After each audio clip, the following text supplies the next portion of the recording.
नमस्कार, बहुत बहुत स्वागत आपका आदि टीवी पर। मैं हूं आपके साथ पारुल। आज बात करेंगे माफिया बर्बाद, गरीब आबाद। यूपी में कभी माफिया डीजीपी आवास के सामने जमीन पर कब्जा कर लेता था, अब किसी माफिया की इतनी हिम्मत नहीं है। बुधवार को सीएम योगी आदित्यनाथ ने जैसे ही यह वाक्य बोला, तालियां की गड़गड़ाहट देर तक गूंजती रही। अवसर था लखनऊ के माफिया मुख्तार के कब्जे से छुड़ाई सरकारी जमीन पर बनाए गए 72 फ्लैट्स के लोकार्पण और आवंटन पत्र वितरण की। सीएम योगी ने याद दिलाया कि कांग्रेस और सपा के शासन में कुकरेल और गोमती के किनारे माफिया ने कब्जा कर मॉल बनाए। पूर्व की सरकारों ने माफिया संविधान का अपमान करते थे और पूर्व की सरकारों में सब होता था, कानून का मजाक उड़ाते थे, अधिकारी उनके सामने झुक जाते थे। तब सरकारें भी ऐसे माफियाओं के सामने घुटने टेकती थी। पूरब से पश्चिम, उत्तर से दक्षिण, बुंदेलखंड क्षेत्र और हर जगह माफिया हावी थे। लेकिन आज ऐसा नहीं है। योगी ने चेताया, जो गरीबों की सार्वजनिक या सरकारी जमीन पर कब्जा करेगा, उसको लेने के देने पड़ ही जाएंगे। ये उनके लिए साफ संदेश है, जो सत्ता में रहते माफिया को गले लगाते हैं और मरने के बाद उसकी कब्र पर फतिया पड़ने जाते हैं। योगी अपने भाषणों में पुराने दिनों की याद दिलाते हैं, जिसका अर्थ है कि सपा कांग्रेस की सरकारें आई तो माफिया राज लौटेगा। यानी योगी का फोकस कानून व्यवस्था और हिंदुत्व पर है। अब योगी के इस यूएसपी के मुकाबले अखिलेश का पीडीए कितना कामयाब होगा और विपक्ष की माफियाओं से नजदीकी के योगी के आरोपों में कितना आज भी दम है, आज इसी विषय पर हम बातचीत करेंगे। लेकिन उससे पहले एक रिपोर्ट आपको दिखाते हैं और उसके साथ ही कुछ प्रतिक्रियाएं सुनिए।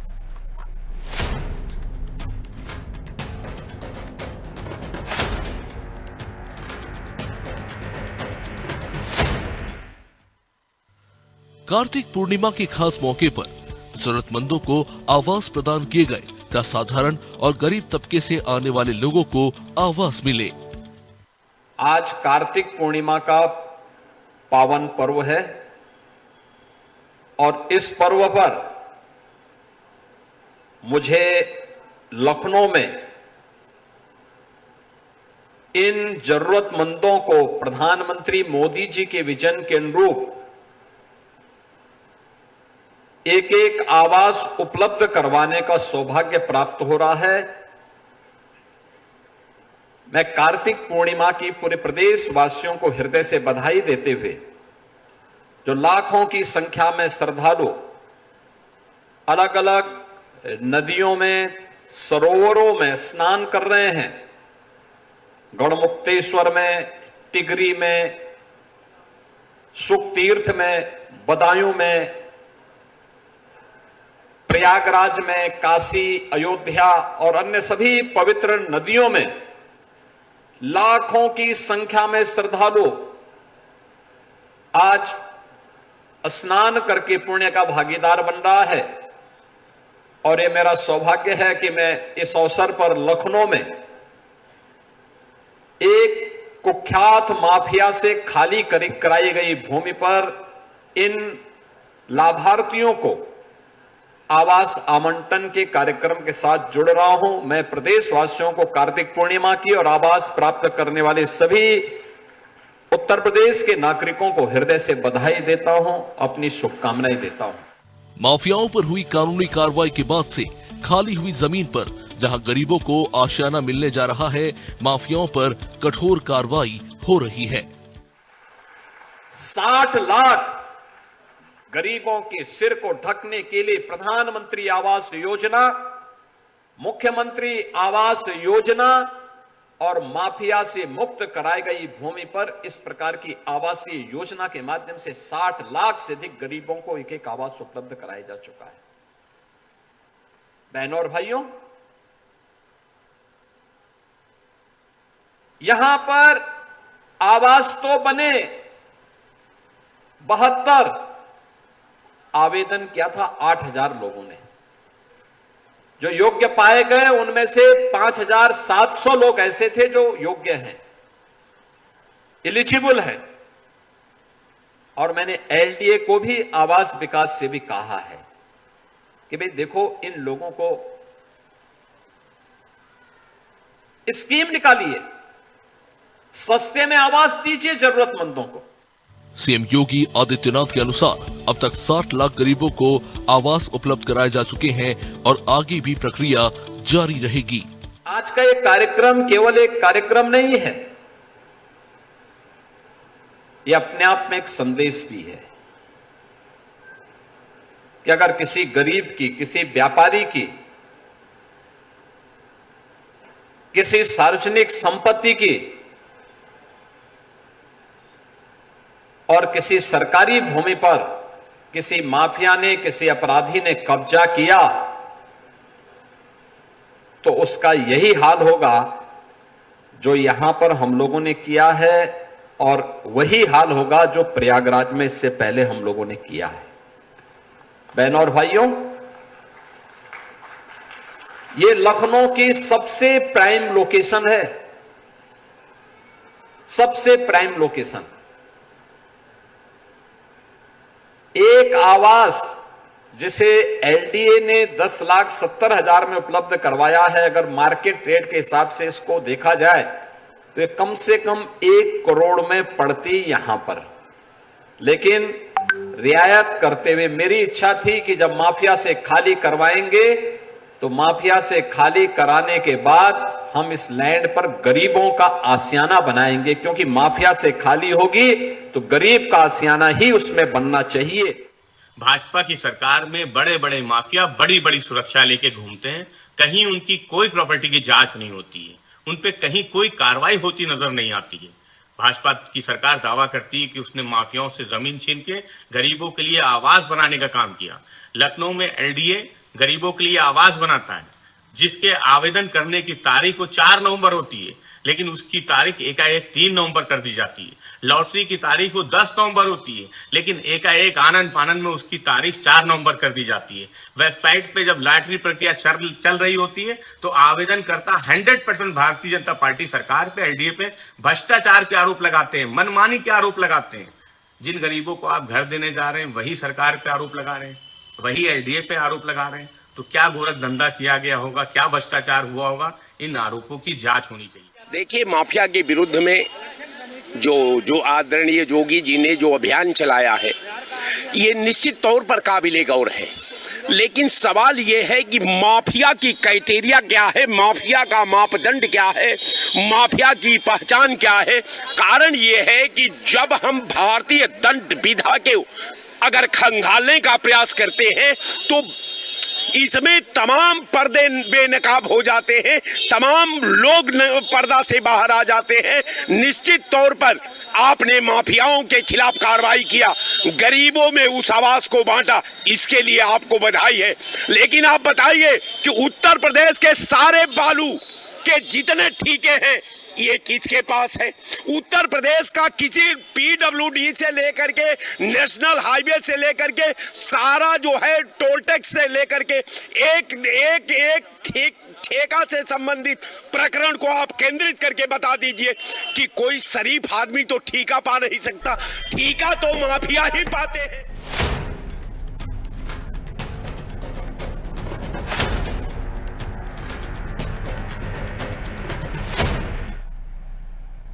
और आइए बगैर देर करे सीधा लिए चलती हूं आपको मेहमानों के पास, उन्हीं से होंगे सवाल। पल्लवी सिंह जी भारतीय जनता पार्टी से जुड़ रही हैं, उज्जवल पाठक कांग्रेस से हमारे साथ जुड़ रहे हैं, धर्मेंद्र सिंह जी सपा से हमारे साथ जुड़े हुए हैं। आप सभी का बहुत बहुत स्वागत करती हूँ। सबसे पहले पल्लवी जी, आप ही के ऊपर जो आरोप लग रहे हैं कि जो प्रक्रिया आवंटन की हुई है वो ठीक ही नहीं हुई है। आप एक तरफ हम देख रहे हैं कि माफियाओं को बर्बाद करने का जो सिलसिला है वो तो लगातार चल ही रहा है, लेकिन गरीब वाकई गरीब ही आबाद हो रहा है या कोई और दिक्कत है? क्योंकि आरोप तो इसी तरह के कुछ लग रहे हैं सपा की तरफ से आपके ऊपर। जवाब दीजिए मैडम।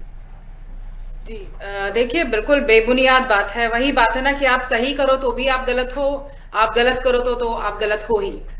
आपने देखा कि किस तरीके से 8 साल में प्रदेश में कानून व्यवस्था बेहतर हुई है और 8 साल में 222 दुर्दांत अपराधियों का एनकाउंटर हुआ है और उनके कब्जे से 66,000 हेक्टेयर से ज्यादा की जमीन जो है वो मुक्त कराई गई है, जिसपे फ्लैट्स बन रहे हैं, गरीबों के लिए आवास बन रहे हैं।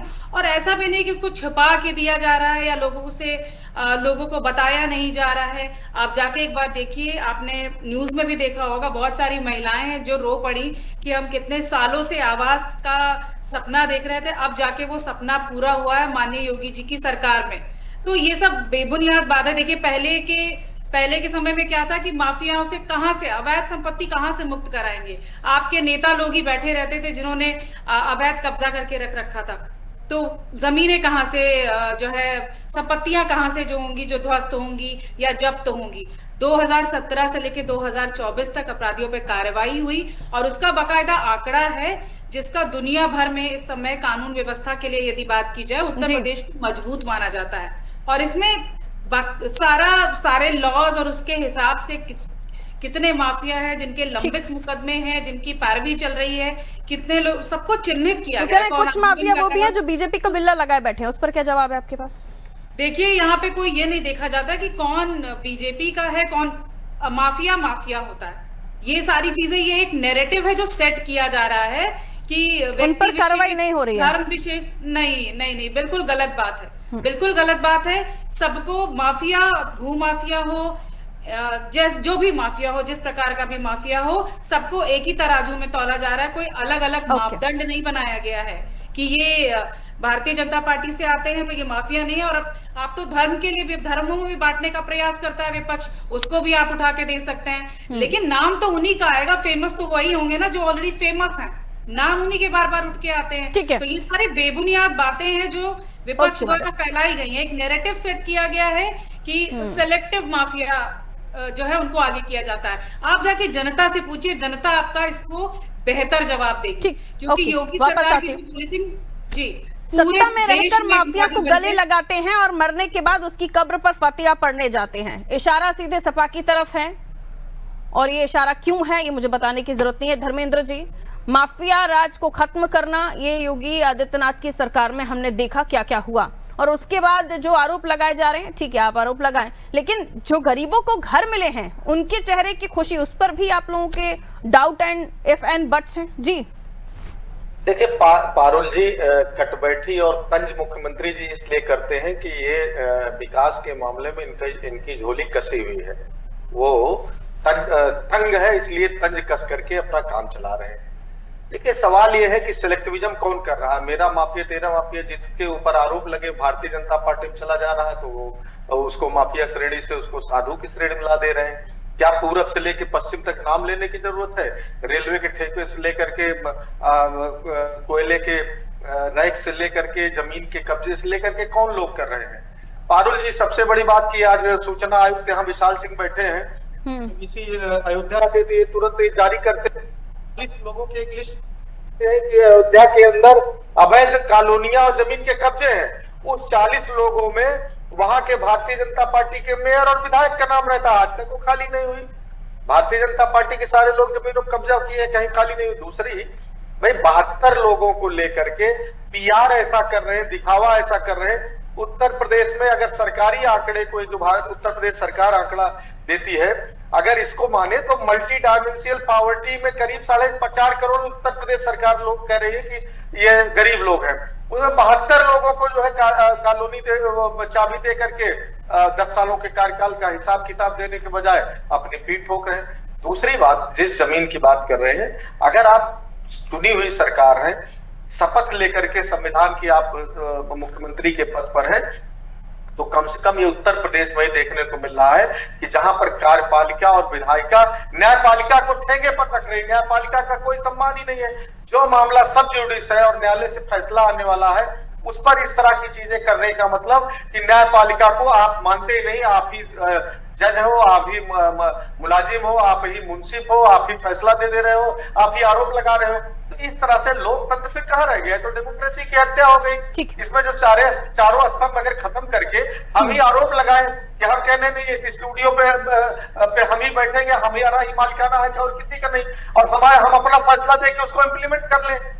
विवाद हो, कोई इस तरह डिस्प्यूट हो, तो उसके लिए न्यायालय है, आरोप लगाने के लिए पुलिस से ये तमाम चीजें हैं, आपके तमाम आरोप हैं, लेकिन आज जो एक नैरेटिव सेट करने की कोशिश की गई है, उसमें सीधे तौर पर मुख्तार अंसारी, माफिया राज, सपा का शासनकाल, और अब उस जमीन को, माफियाओं की जमीन को मुक्त करा के गरीबों को फ्लैट दिए गए, उनके हाथ में चाबी थमाई गई। ये जो चीज सेट हो रही है ना सर, संदेश हो रहा है ना, ये आपके लिए बहुत परेशानी खड़ी कर रहा है। नहीं, हम क्या कह रहे हैं, आप सिलेक्टिविज्म क्या है? जिस माफिया का आप नाम ले रही, मैं नहीं जानता हूं, वो किसी से उसकी दुश्मनी थी, 2 गैंगों में लड़ाई होती थी, चलिए आपने एक माफिया की जमीन कब्जा मुक्त करा लिया, तो जो जिस गैंग से लड़ रहा था, जो पैरेलल उसके माफिया था या उससे बड़ा माफिया था, वो कहाँ है?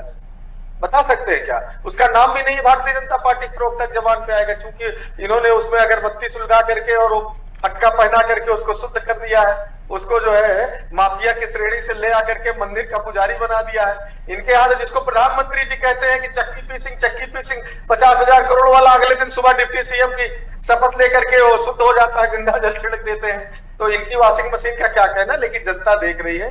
2024 में उत्तर प्रदेश की महान जनता ने इनके सारे तंज, सारे नफरत के बयान सबको किनारे करके उत्तर प्रदेश से हराने का काम किया, और आने वाले चुनाव में कमोबेश इनको उत्तर प्रदेश की और देश की जनता जवाब देगी। ठीक है, बदलाव तो अच्छा है और बदलाव सपा में भी हुआ है, क्योंकि जब तक आप शासन काल में थे, यानी आपका सत्ता में राज था, तब यही मुख्तार अंसारी जिसको ऑक्सीजन देने का काम आपकी सरकारों ने किया, ये सच नहीं है? ये जमीनें कब्जाई अगर मुख्तार अंसारी ने तो किसके शासनकाल में अपनाई, किसके शासनकाल में कब्जाई? मैं यही तो कहना चाह रहा हूँ। ये मकान आप कह रहे हैं किसका नाम ले रही हैं, तो फिर तो आपसे समझना पड़ेगा ना कि ये किसकी सरकार में फल फूल रहा था। मैं क्या कह रहा हूँ, सबका नाम लीजिए, वो किसकी सरकार में कब्जा किया, कितना पुराना घर है, किसने किया, वो सब भी बताइए, किस दल से विधायक हुआ, हमको उससे दिक्कत नहीं है। समाजवादी पार्टी से विधायक नहीं थे, वो भारतीय जनता, अभी उनका बेटा कहाँ विधायक है, भारतीय जनता पार्टी के समर्थित दल से विधायक है, ये मालूम है कि नहीं आपको? तज लेने के पहले आप अगर उंगली उठाते हैं तो 4 उंगली घूम के उठती है। तो इनको देखना चाहिए कि उनका बेटा जिसके नाम ले रहे हैं वो इनके पार्टी के इनके साथ समर्थन में जो सत्ता एंजॉय कर रहे हैं उनके दल का विधायक है। भारतीय जनता पार्टी की झूठ बोलने पुरानी आदत है, मुख्य मुद्दों से भटकाना चाहते हैं।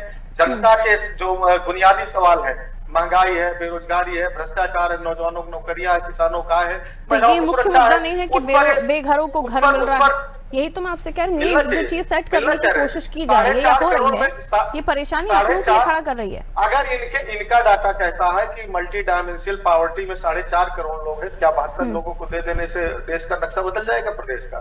कैसी बात करते हैं? और फिर क्या क्राइटेरिया अपनाए, कैसे ऐसे भी देखिए ना कि 72 लोगों को भी तो फ्लैट की चाबी मिली और वो उस जमीन पर मिली जहाँ पर मुख्तार अंसारी का कब्जा था, उसे खाली कराया गया, ये प्राइम लोकेशन थी। ऐसे भी तो देखिए, मैं कह रहा हूँ किसी एक की जमीन क्यों खाली हो रही, क्यों नहीं मेरे जो कब्जा अवैध किया है उसकी क्यों नहीं खाली हो रही? अयोध्या के अंदर को जो वहां का स्थानीय विधायक है उसने जमीन कब्जा किया है, मैं नहीं कह रहा हूँ, एक सरकार के अफसरों ने बाकायदा लिस्ट जारी की है, उसका क्यों नहीं खाली हो रहा है? भारतीय जनता पार्टी के नेता अमेठी में फर्जी कागज बना पूरी जमीन बेच गए, क्यों नहीं खाली करा रहा है, जेल भेजा जा रहा है? सवाल यह है कि आप कल ही आप देखिए एक वीडियो, कानपुर के अंदर एक मंत्री और सांसद जी, मंत्री के पति और सांसद जी लड़ गए, जूता पैजार हुआ, और एक भारतीय जनता पार्टी के सम्मानित सांसद जी कह रहे हैं कि मैं आज सबसे बड़ा माफिया, मैं तो उज्जवल जी, आरोप आपके ऊपर भी लगते हैं कि आपकी भी सरकारें रही तो माफियाओं ने मॉल तक बनाए, क्या इस पर आप कुछ कहना चाहेंगे? कांग्रेस की क्या चुप्पी रहती है, नरम सहमति रहती है, क्या कहना चाहेंगे इस पर? पारुल जी, अभी देखिए कानपुर देहात हमारे बगल का जनपद है, वहां भारतीय जनता पार्टी के सांसद देवेंद्र सिंह भोले जी वो कह रहे हैं कि मैं कानपुर देहात का सबसे बड़ा माफिया हूं, ऑन रिकॉर्ड ऑन वीडियो कह रहे हैं। ब्रजभूषण शरण सिंह, कुलदीप सेंगर, ब्रजेश सिंह, धनंजय सिंह, कितने नाम हम आपको गिनवा दें। बिहार में अनंत सिंह, आपके केंद्रीय मंत्री अनंत सिंह के लिए खुला प्रचार कर रहे हैं। अनंत सिंह कितना बड़ा माफिया है, खुलेआम उसने चुनाव के दौरान दुलालचंद यादव की हत्या करवा दी, चुनाव आयोग ने उसको जेल भिजवाया, एक तरफ आपके मंत्री उसका प्रचार कर रहे हैं। मुख्तार अंसारी का लड़का किसका विधायक है? ओम प्रकाश राजभर का विधायक है ना। ओम प्रकाश राजभर किसकी सरकार में मंत्री है? योगी सरकार में मंत्री है। तो एक तरफ आप मुख्तार अंसारी का नाम लेकर के जनता को गुमराह करने का प्रयास कर रहे हैं। क्या योगी जी का, मुख्यमंत्री का यही स्तर है कि वो माफियाओं का नाम ले लेकर के और जनता को गुमराह करें? क्या योगी जी ने अपने पास से उनको आवाज दिया है? वो जनता की जमीन थी, जनता की प्रॉपर्टी थी, जनता की प्रॉपर्टी जनता को सौंपी गई। तो ये जनता को गुमराह कर रहे हैं, मूल मुद्दों से भटका रहे हैं। आपने कभी भी योगी जी को शिक्षा, स्वास्थ्य, infrastructure, innovation, skill development in पर बात करते हुए सुना? कभी ऐसा हमने ये योगी जी से सुना कि इतने स्कूल बनाए जाएंगे, इतने हेल्थ सेंटर बनाए जाएंगे, बच्चों को, यहाँ के युवाओं को फैक्ट्रियां, रोजगार ये दिए जाएंगे? हम हमीरपुर से आते हैं। हमीरपुर बुंदेलखंड का क्रीम एरिया है जो खनन के मामले में टॉप पर रहता है।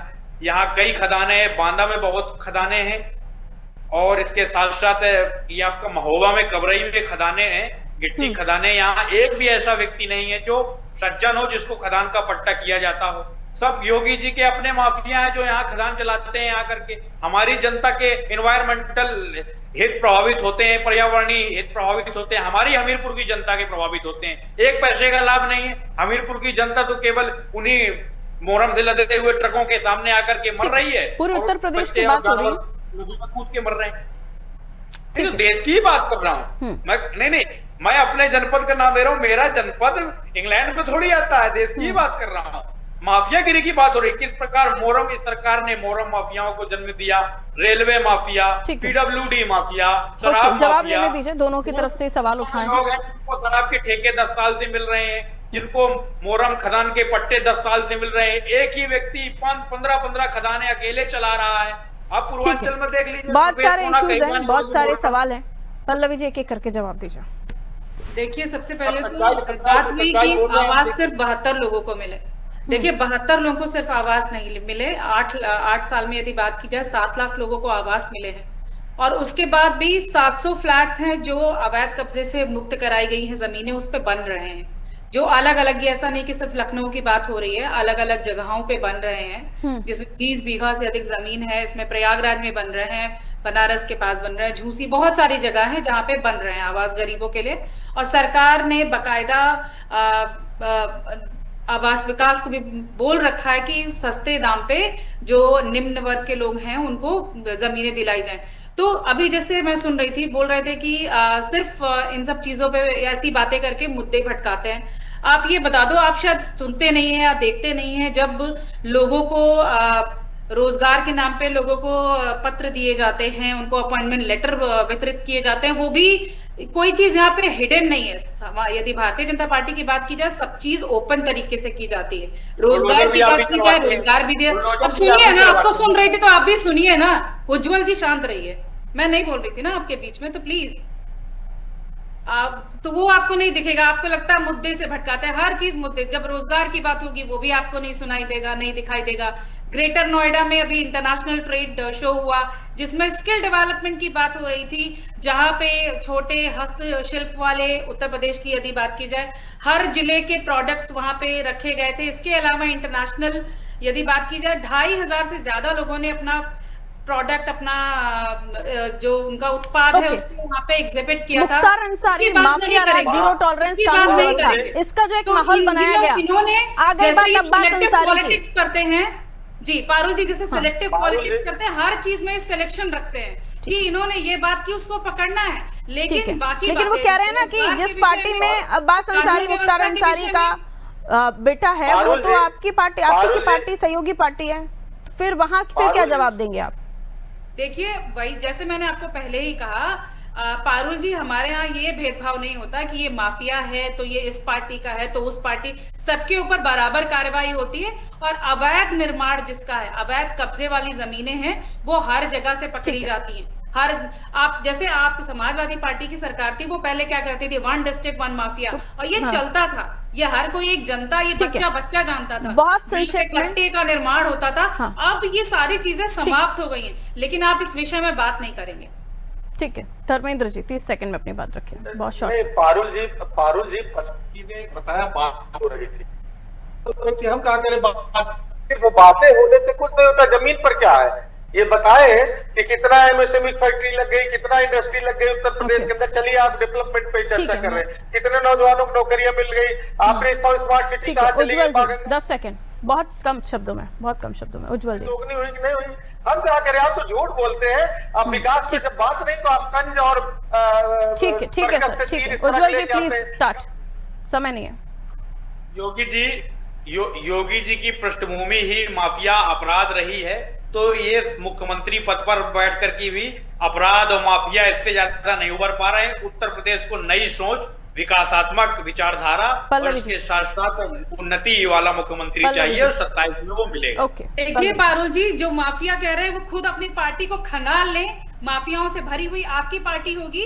और रही बात विकास के कार्यों की, आप मुझे समय दो तो पूरा डेटा देने को मैं तैयार हूँ। रोजगार 7.5 लाख से ज्यादा लोगों को यहाँ पे रोजगार दिया गया है, और स्किल डेवलपमेंट से लेके इंडस्ट्रीज की बात करें, जेके सीमेंट जो यहाँ आने से कतरा रहा था, उसने अपना फैक्ट्री यहाँ पे लगाया है। पहले कट्टे बनते थे, सेना का हथियार बन रहे, पर आपने अपने आंख कान सब मूंद के रखे। ठीक है, बहुत शुक्रिया मैडम, समय इतना ही इजाजत दे रहा था। तो माफियाओं की सरकारी जमीन पर कब्जे हटाए गए और अब जनता को वो जमीन सुपुर्द की गई, वो भी घर बनाकर उनके हाथ में चाबी थमाई गई। सवाल कई हैं, लेकिन इसे एक पॉजिटिव नजरिए से देखिए तो एक माफिया जिसकी तूती बोलती थी, दबदबा था, उसकी जमीन पर बुलडोजर चला और संदेश किया कि माफिया राज के खात्मे की ओर योगी सरकार का बुलडोजर। लेकिन क्या बुलडोजर से ही न्याय मिलेगा? क्या माफिया का मतलब, उसको हटाने का मतलब या उसको ध्वस्त करने का मतलब सिर्फ बुलडोजर ही होगा? एक तो ये सवाल थे, और दूसरा ये भी, क्यों आखिर विपक्षी पार्टियों को ये लगता है कि सेलेक्टिव माफिया राज पर ही कार्रवाई हो रही है? अगर ऐसा है तो उन माफियाओं को भी सामने लाकर उनकी कंप्लेन कीजिए, दायर कीजिए उनके लिए याचिकाएं, रिट दायर कीजिए, पता चले कौन कितना पानी में है। और टेंडर्स की भी बात हो रही थी, तो अगर कोई ऐसी कंपनी जिसने काम अच्छा किया है और वो अच्छा काम करके दे रही है और उसे टेंडर मिल रहा है, तो वो भी प्रक्रिया का पालन होता है। अब तो सब कुछ डिजिटल है, इसमें आरोप प्रत्यारोपों से तर उठकर ये देखना पड़ेगा कि आप कहाँ खड़े हैं। आपने कहा कि मुख्तार अंसारी से कोई वास्ता नहीं, जबकि पूरा उत्तर प्रदेश जानता है कि मुख्तार अंसारी को किसका संरक्षण प्राप्त था। अब क्योंकि कुछ माहौल ऐसा रहा, राजनीतिक परिस्थितियां ऐसी रही कि अभी तो देखिए, अभी तो वो अयोग्य घोषित हैं अब्बास अंसारी, मुख्तार अंसारी के पुत्र, लेकिन उन्हीं की सुबह सपा पार्टी जिनसे वो विधायक हैं वो भारतीय जनता पार्टी में है। तो ये राजनीति में है, कब किस करवट बैठे कहा नहीं जा सकता। ऐसे ही जनता का मिजाज है, कब किस करवट बैठे कहा नहीं जा सकता। घर की चाबी लेकर भी हो सकता है मूड बदल ले, या हो सकता है घर की चाबी लेकर उस आशियाने के लिए धन्यवाद स्वरूप वोट डाल दे। दीजिए इजाजत, नमस्ते।